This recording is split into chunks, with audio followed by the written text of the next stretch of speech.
Bonjour et bienvenue à tous et à toutes dans ce journal hebdomadaire Le Tibet cette semaine. Je suis Pema Tsewang avec une nouvelle édition d'actualité sur le Tibet, sa sainteté, le Dalai Lama et l'administration centrale tibétaine. Voici les titres de cette semaine. Sa sainteté, le Dalai Lama et l'administration centrale tibétaine félicitent le président de la Chambre des représentants Kevin McCarthy. Les experts de l'ONU expriment leurs graves préoccupations concernant la politique d'assimilation systématique de la Chine au Tibet. Sion met l'accent sur la nécessité d'un commerce privé tibétain diversifié et prospère. La toute première conférence des professionnels tibétains de l'informatique se tient à Dharamsala. L'école Churik Jingyon en Belgique organise une soirée culturelle pour les enfants à Bruxelles. 4 jeunes tibétains et fondateurs de Beja organisent une rencontre de sensibilisation sur le Tibet en Amérique du Nord. Le représentant Baba rend visite au président du groupe parlementaire taïwanais pour le Tibet, Freddie Lim. Le représentant Arya préside la passation de pouvoir entre les membres du conseil d'administration de la communauté tibétaine du Japon. Sirga projette l'arc de l'espoir par sa sainteté, le Dalai Lama.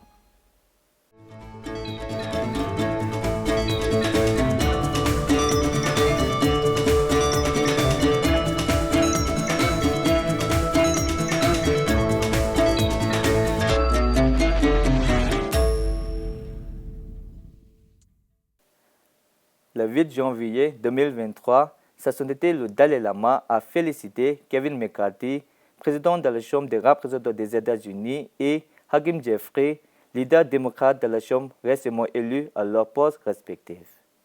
Dans cette lettre, sa sainteté a déclaré qu'il était depuis longtemps un admirateur des États-Unis pour leur rôle dans la défense des valeurs fondamentales telles que la démocratie et l'état de droit.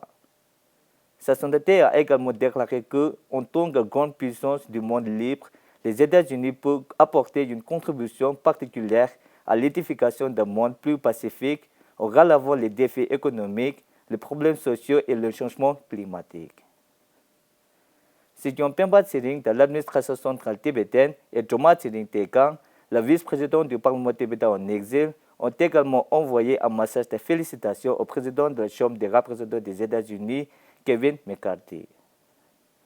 Sigyong et le vice-président ont exprimé leur profonde gratitude au peuple et au gouvernement des États-Unis pour le soutien et l'assistance apportés aux Tibétains et à la cause du Tibet. Ils ont placé leur espoir dans le nouveau président de la Chambre pour qu'il continue à leur apporter son soutien.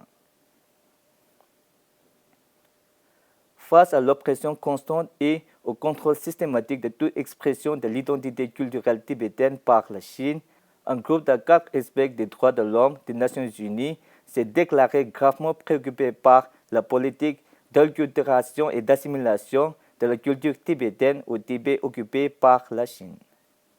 Les experts de l'ONU ont souligné que le système de pensionnat au Tibet était un programme à grande échelle visant à assimiler les Tibétains à la culture han majoritaire, contrairement à ce que prétend la Chine. La communication envoyée initialement le 11 novembre 2022 a été rendue publique récemment conformément aux procédures établies. La représentante Tilly Chuki du bureau du Tibet à Genève a salué l'intervention des experts de l'ONU sur cette question critique. Les 4 experts des Nations Unies qui ont publié cette communication comprennent le rapporteur spécial des Nations Unies sur les questions relatives aux minorités, le rapporteur spécial dans le domaine des droits culturels, le rapporteur spécial sur les droits à l'éducation et le rapporteur spécial sur la liberté de religion ou de conviction. Le 7 janvier 2023, Sigyong Pemba Tsering de l'administration centrale tibétaine a assisté au premier festival du Tibet dans le quartier tibétain de Bajnakatila en tant qu'invité principal, en compagnie de l'invité spécial Rinzhe Lamo, membre de la Commission nationale pour les minorités, dans le latrium de la TCD School de Delhi. Geshe Lakdo, directeur de la Bibliothèque des offres et archives tibétaines, Tundub Kyepo, représentant par intérim du bureau de sa sainteté le Dalai Lama à Delhi, Dorje Tsering, responsable de l'établissement tibétain de Samye-Ling, et Tashi Wangdu, président de la Chambre de commerce tibétaine, ont également assisté à la réunion officielle à l'occasion de ce festival de 2 jours. Dans son discours, le Sikyong a souligné l'importance d'avoir un commerce privé tibétain diversifié et florissant. Le festival était organisé par la Chambre de commerce tibétaine, première association d'hommes d'affaires tibétains instituée en 2005. Le 9 janvier 2023, l'administration centrale tibétaine a organisé sa toute première conférence des professionnels tibétains des technologies de l'information au sein de l'Administrative Training and Welfare Society. Dans son discours inaugural, Sikyong Pemba Tsering a partagé sa vision de plus grande collaboration au sein de la communauté tibétaine afin d'attirer partie des talents et des ressources existantes dans la communauté pour que le maintien en exil soit réussi tant que le conflit sino-tibétain n'est pas résolu. Le ministre Nonji Droma a déclaré que, en organisant cette conférence, l'administration cherche à comprendre la capacité de ces jeunes dans le domaine des technologies de l'information en Inde. Sikyong Pemba Tsering de l'administration centrale tibétaine a présidé l'inauguration de la conférence de 2 jours avec le ministre Nonji Droma, le secrétaire Karma Chuying, le directeur du Tibetan Computer Resource Center, Tinji Tsuljim, et Geshe Lobsang Molam de Molam Dictionary. La réunion de 2 jours a porté sur l'élaboration d'une stratégie pour les efforts de numérisation à venir et le renforcement de l'expertise technique au sein de la communauté tibétaine en vue de réaliser la transformation numérique de l'administration centrale tibétaine en développant un réseau de professionnels tibétains de l'informatique et d'utiliser efficacement les réseaux limités disponibles. Plus de 50 professionnels tibétains de l'informatique de toute l'Inde ont participé à la conférence. Le 7 janvier 2023, l'école du dimanche Jamia Lobby de Churik Jingyong a célébré le 33e anniversaire du prix Nobel de la paix en organisant une soirée culturelle pour les enfants à Bruxelles. La représentante Genka Rinjin Chödre et la Dzogche Ranya Pochur Rinpoche de Dharma City ont assisté à la célébration avec des représentants de diverses associations tibétaines 6 en Belgique. Le représentant Genka a salué les efforts du conseil d'administration de Churik Jingyong et des enseignants pour leur contribution à la présentation de la langue et de la culture de la jeune génération. Leur contribution à la préservation de la langue et de la culture de la jeune génération de Tibétains. Elle a rappelé à l'Assemblée de garder en mémoire le conseil de sa société concernant l'unité et la réalisation de sa vision. L'organisation gère 6 écoles avec plus de 372 enfants en Belgique, à savoir Anvers, Bruxelles, Leuven, Ostrande, Gand et Bruges. La lettre d'information hebdomadaire Peja, lancée par 4 jeunes tibétains résidant en Amérique du Nord, a célébré son premier anniversaire au bureau du Tibet à Washington, D.C.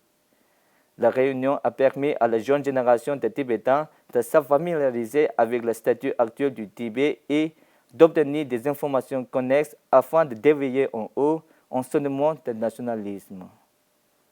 Le représentant Dr Namgyel Chödrup a salué cette noble initiative et conseillé aux jeunes Tibétains d'assumer la responsabilité de la préservation de l'identité nationale. Tashi Jeshon, Tinji Tsidrup, Tinji Yonde et Tinji Tsering sont les 4 jeunes Tibétains qui ont fondé Peja. Un an après sa création, l'initiative a pris de l'ampleur et très appréciée par tous. Le 10 janvier 2023, le représentant Khensa Gyese Bawa du bureau de Tibet à Taïwan, accompagné des secrétaires et des assistants administratifs, a rendu visiter à législateur taïwanais Freddy Lim, président du groupe parlementaire taïwanais pour le Tibet, et à Liu Yungjin, collègue du vice-président du groupe, Aung San An. Au cours de l'interaction, le représentant Khensa Gyese Bawa a présenté des plans pour des futures campagnes et d'autres activités, c'est quoi le président du groupe parlementaire taïwanais pour le Tibet a assuré de collaboration. Il a également présenté les questions relatives au visa des Tibétains pour discussion, tout en informant le parlementaire taïwanais du renforcement des relations entre le Tibet et Taïwan. le représentant Bawa avait fait un appel similaire pour un permis de visa à Yong Jo-jin, le membre du Conseil des affaires AGA, 3 jours auparavant. Dans l'après-midi du 7 janvier, le représentant Bawa a présidé une réunion avec les membres du groupe non-gouvernemental taïwanais de soutien au Tibet, le président et les membres du comité permanent de l'association tibétaine à Taïwan et discuter des programmes pour la prochaine journée du soulèvement tibétain et le nouvel an tibétain. Le 7 janvier 2023, le représentant Dr Arya Tsewangyebo du bureau du Tibet pour le Japon et l'Asie de l'Est a présidé la remise et la prise en charge des membres du conseil d'administration sortant et entrant de la communauté tibétaine du Japon dans les bureaux de la maison du Tibet. Kalden Obara, président sortant de la communauté tibétaine, a présenté le bilan financier, les actifs et les travaux en cours au nouveau président, Tenzin Sherab, et à son équipe. Le représentant Arya a remercié les membres du 11e conseil d'administration sortant pour leur service dévoué dans la promotion des événements liés au Tibet et leur collaboration étroite avec le bureau du Tibet. Il a accueilli et félicité les nouveaux membres et déclaré qu'il se réjouissait de travailler avec eux au cours des 2 prochaines années. Le nouveau 12e conseil d'administration de la communauté tibétaine du Japon est composé de 7 membres avec Tenzin Sherab et Tenzin Kunga comme président et vice-président respectivement. Le 11 janvier 2023, le Cultural Institute of Radical Contemporary Art de Londres a présenté son œuvre d'art 2023, l'art de l'exploit par sa sainteté le Dalai Lama sur des panneaux d'affichage publics dans plusieurs villes du monde.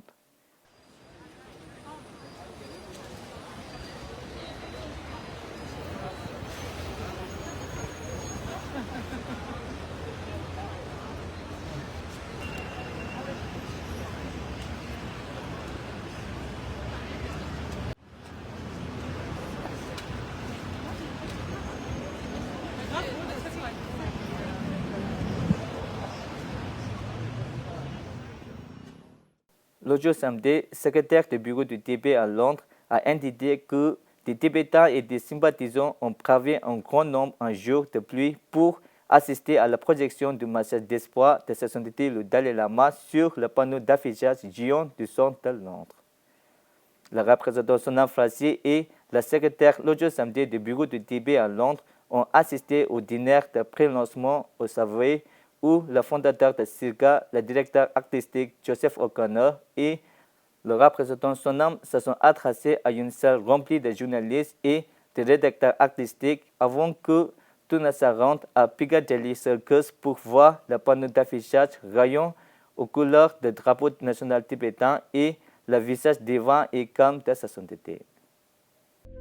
I am trying to promote the sense of oneness of 7 billion human beings. This world, we have to live together. So different nationality, different color, different religion, these are secondary. Mostly important, we human beings, we should live happily, peacefully.